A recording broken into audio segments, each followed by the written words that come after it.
आप सल्लल्लाहु अलैहि वसल्लम ने इरशाद फरमाया, क़यामत के दिन सबसे पहले मुझे सजदे की इजाज़त दी जाएगी और सबसे पहले मुझे ही सजदे से सर उठाने की इजाज़त मिलेगी।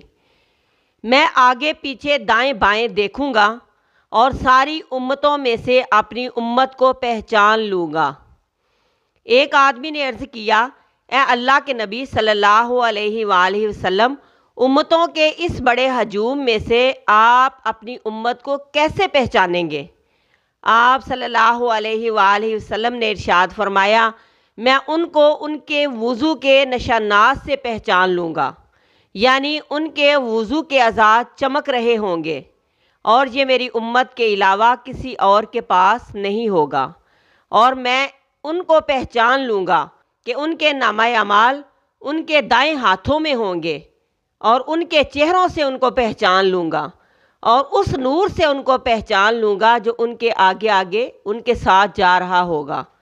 तो ये क़यामत के दिन उम्मत मुसलमा के सही साहिब ईमान लोगों की पहचान होगी।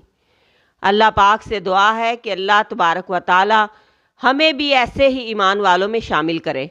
आमीन सुम्मा आमीन।